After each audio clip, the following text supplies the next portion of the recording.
Hi everyone, Bernard here. I hope you're all very well.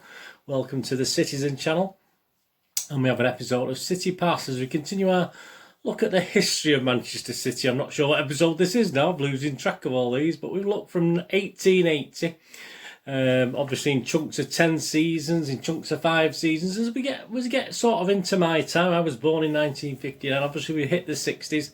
We're looking at perhaps a couple of seasons at a time, or even this one, 1967-68 today, where I've actually had to split into two parts. So we've got a couple of parts. This is part one. So a look at 1967-68 season in the history of Manchester City with me, and some personal memories as well. I say I was only a young lad, obviously 67-68, but 8 or 9 years old, but there's certain things I can still remember of the visits to Main Road with my dad. So we'll talk about 67-68 today, and this is part one. Yeah, I mean, 66-67 had been a hard season for City. Alisson and Mercer, we eventually finished 15th, which was creditable. We did okay. There were signs of something exciting to come in some of the games we'd played. And after years in the doldrums, the crowds were beginning to come back as well, which was a good sign. And the media, who obviously had their darlings across the road, they had the new darlings, United. We were finally accepting that City, yes, we were on our way back. So please, welcome to part one of Manchester City history of season 67-68. Please, if you're new to the channel, push that subscribe button, push the bell notifications. We know these vlogs are coming out. I do City present stuff as well, as you know, as well as these history vlogs. And please, all comments are very, very welcome. If you check the playlist, you'll also see some stuff for film and TV. So if you're any interest in that, please check that out as well. I do reviews on movies and TV dramas, and even posters and the odd quiz on there as well. So if you enjoy that, or you know someone who might enjoy that, please give them a nudge in my direction. Get them to subscribe. That'd be absolutely fantastic. Right, here we go. What have we got? So yeah, personally there. So this was possibly my third season. It's hard to remember, Matt. I lost my dad very young. I lost my dad in when I was only 10 years old. So obviously I can't check back with things, or I've not had a chance to check back with him over the years. But yeah, this is probably my third season. I think we're going fairly regular. We had our little match routines that we all have, don't we? We lived in Withington, so we used to walk up Yew Tree Road to the game.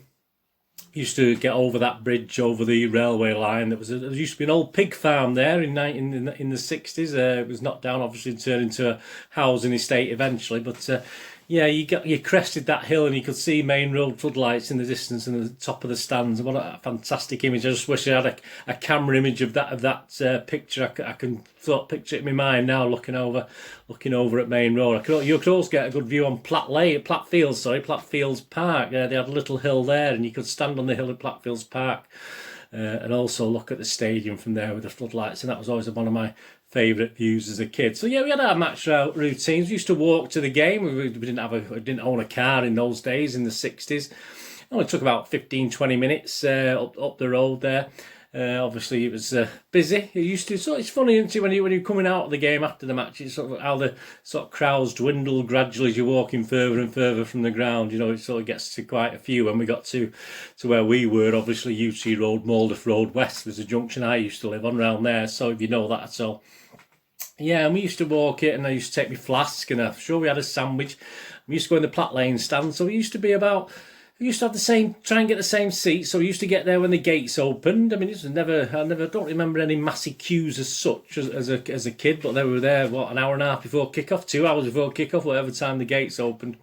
And we'd always try and get the same 2 seats, about 12 or 13 rows up in the Platt Lane stand, right in the at the side, just before the corner with the main stand, just at the side there, where it sort of went up a tier into it to the side. It sort of went a little bit higher in the corner.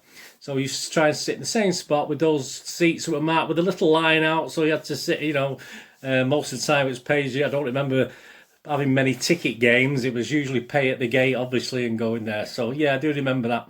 I do remember going to some night games as well, even with my dad. So even though there were school nights, I think I went to a fair sprinkling. So anyway, that was my 67-68. I was there watching the boys, as I say. Memories are a little bit dim. I can remember certain games, certain things like the Tottenham game, which we'll talk about in a bit. Yeah, away from me, yeah, in City, morale in the camp was extremely high pre-season. There was a pre-season tour where the Obviously, Johnny Hart was commenting in the one of the early match programmes about the morale being very high with the first team. And yeah, there was a squad. There's a squad here now, which you can see on the image. This is from the United game later in the season. But obviously, it was a squad of Englishmen, which obviously very usual. There's no Scots. There used to be a lot of Scots players down South End, but we didn't sort of have one at that time. And interesting to know that obviously, if you look at the image, you've got Ken Mullern there, but obviously Harry Dowd started the season in goal, and you've got Francis Leon there, and who actually didn't join us till later on. So there were certain changes to that photo, that weren't there at the start of the season. But morale was very, very high. And of course, we will play a prestigious friendly. That was the first game of the season at Main Road on the 11th of August. I'm fairly sure I was at this one, against Borussia Dortmund. And off the pitch, we had something interesting. I mean, you can see this thing. Yeah, this is, we actually had a launch of a club magazine. So obviously this was mentioned in the Dortmund programme. I'll just quote from the page 6 of the Dortmund programme about the club magazine. We announce with pleasure this publication of our official Manchester City Football Club magazine, priced 2 and 6, 12.5p in today's money, which will be on sale at this game and the next 3 or 4 home games. This is so obviously it used to probably for bi-monthly or something like that. This is excellent value with 60 pages of news and pictures about the players, officials and all club activities, together with articles on our first 5 visiting teams of the 67-68 season. Also featured our Coventry City and Wolves, our near neighbour and old friend Bill Redding of Bolton Wanderers. This attractive magazine deserves attractive presentation. Well, it's okay. Yeah, it was a bit livelier than the programme, perhaps, which we'll have. If you've already bought your copy from one of our team of lovely girls selling them, who are responsible for sales at the approaches to the main entrance in Main Road. Incidentally, their smart outfits by Pacamac, are available for purchase from the Social Club, the Supporters Club, or direct from Pacamac of Oldham.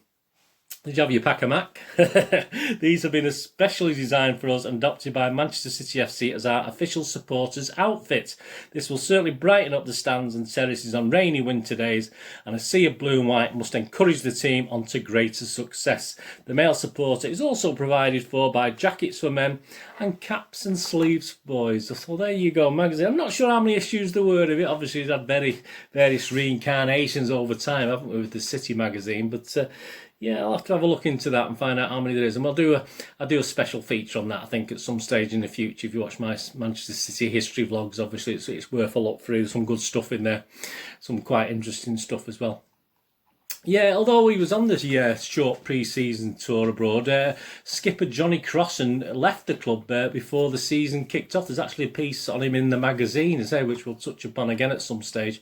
But yeah, he'd actually left, so it'd become a bit of the boo boys were getting at him a little bit. So he actually left the club before the really seasons, before we kicked a ball in anger, if you like, in the league.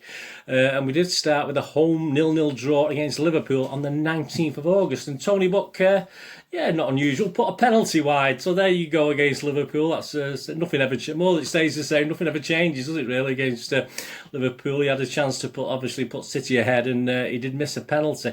This was followed quickly, unfortunately, by 2 defeats at Southampton and Stoke, as Mercer and Allison did try different combinations. Obviously, they'd learnt a bit from the season before, but they were still peddling with things and messing with things, and perhaps thinking that it wasn't quite there yet, which we'll sort of see evidence of that in a moment.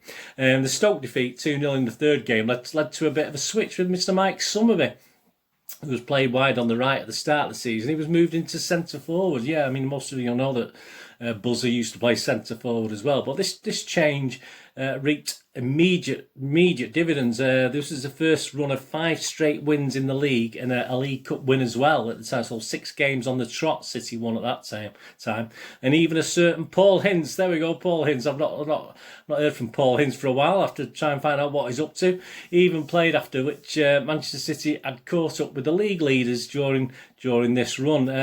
Sadly, Paul Hinds didn't last long for you, Paul, did it, mate? You lost your place to some young whippersnapper called Stan Bowles. No, he's not one of the Gallagher brothers. You look at them images there of Stan Bowles. He does have a bit of a look at the Gallaghers there, doesn't he? He's not one of the brothers. No, that's Stan Bowles, so Paul Hinds lost his place to him, unfortunately.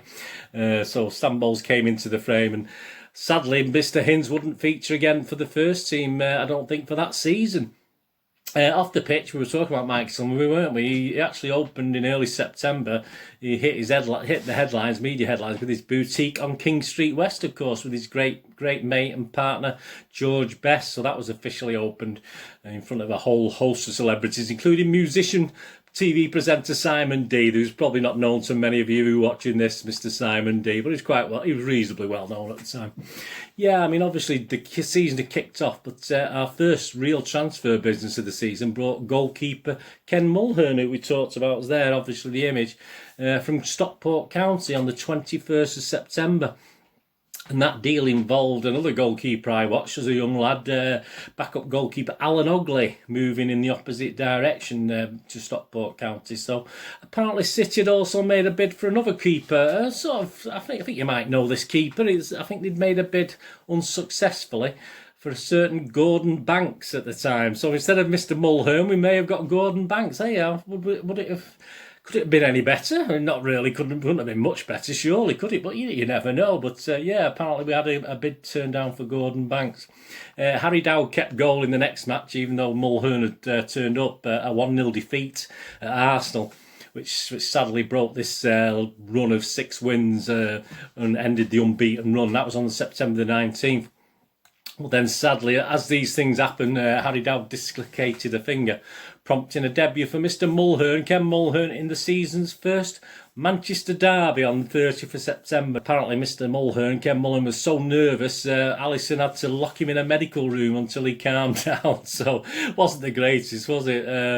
Don't know how that affected his play overall. I mean, Colin Bell did open the scoring for City after just 5 minutes, but sadly, in the second half, a certain Bobby Charlton scored a couple of goals to actually make it 2-1 to United, and that's how it finished. There was even a fight on the pitch. I don't know if it feisty at those days. I mean, it's probably feisty now, but it's certainly feisty in the 60s between City and United. And Bowles exchanged punches with a certain Brian Kidd. Neither got the marching orders. It was a bit more leniency in those days, and the captains had sort of intervened anyway to pull them apart. But yeah, that was a bit disappointing. The derby loss was then followed by another consecutive defeat at Sunderland, October the 7th. So things weren't great. So did we need a piece for that last piece of the jigsaw for this season? Well, probably didn't we? Because a couple of days after the Roker Park defeat, City was to make their last signing, or the last piece of the jigsaw, if you like, signing of a certain centre forward called Mr. Francis Lee from Bolton Wanderers. Club record of £60,000. We had a few quid in those days. He probably borrowed it, but we had a few.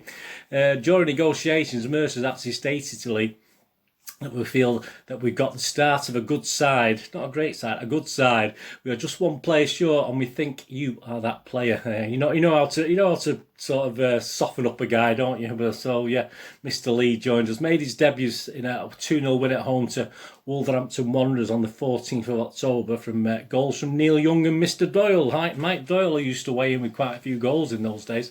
And this was the start. Obviously, the arrival of Lee inspired the team, because it was the start of an 11-match unbeaten run.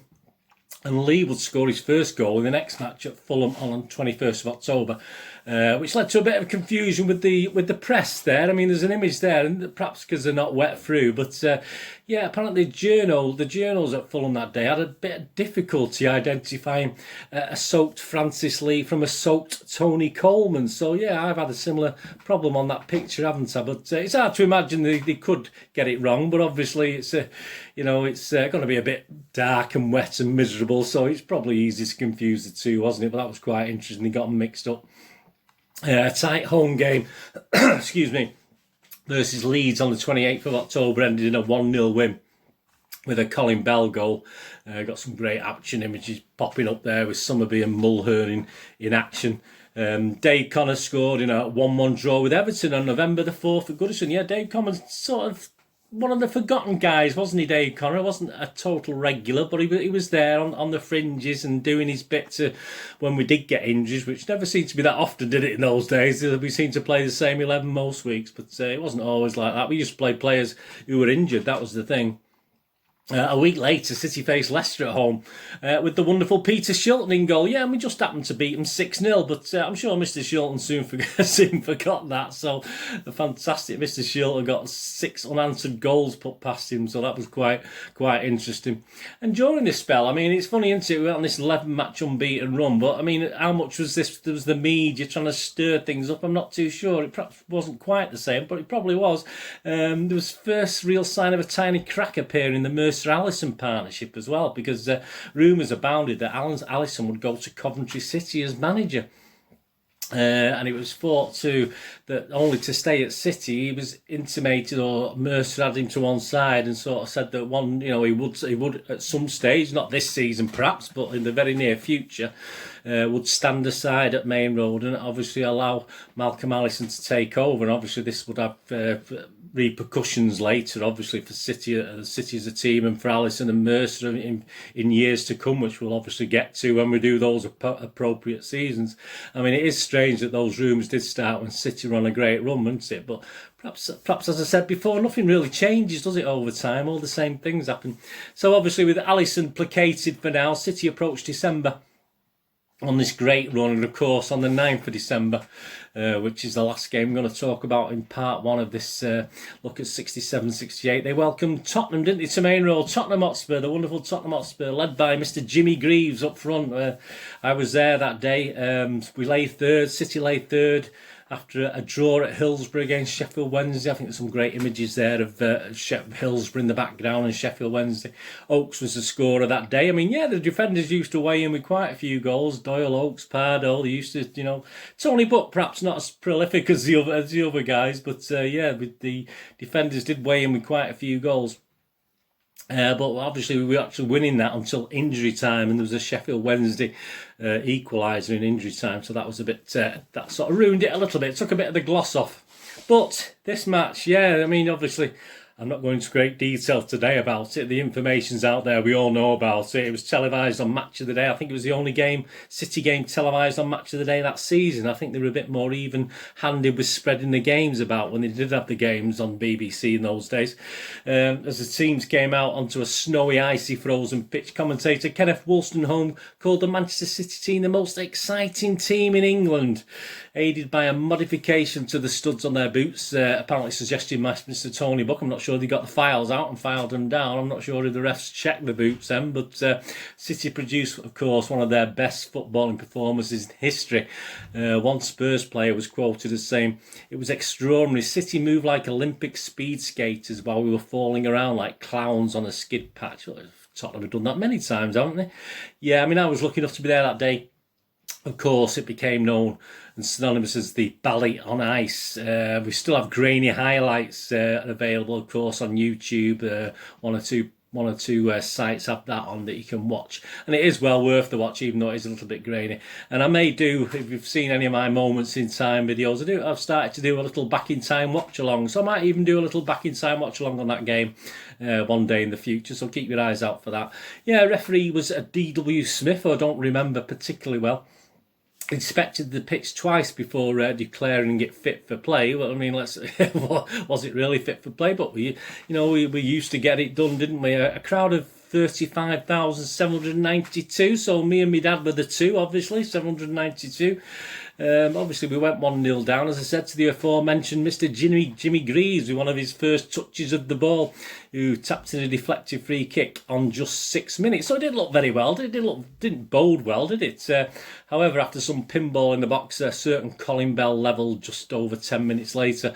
From there, City took complete control. I mean, chance after chance. I mean, if you watch the highlights, there's very little chances for Tottenham Hotspur. It's just all City in control. Summerby headed 5 minutes into the second half before Young and Tony Coleman completed the scoring to make it 4-1.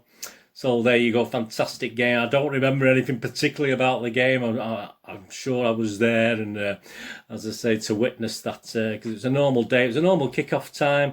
Say not a sellout crowd, it would have been pay at the gate. So yeah, that was certainly very interesting.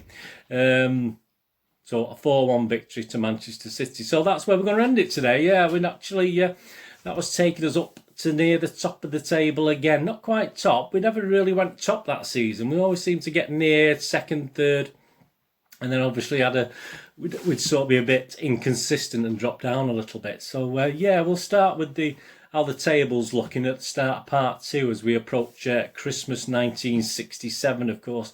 And of course, we will also look back at what's happening in the FA Cup and League Cups as well. I say we had progressed a little bit in the League Cup, but we were doing a little bit more interesting run in the FA Cup, interesting run in the base of replays we had to have, and how the games ended up. So we'll have a bit more of that as well. And obviously by Christmas, as you'd expect for City, obviously all the things started to change.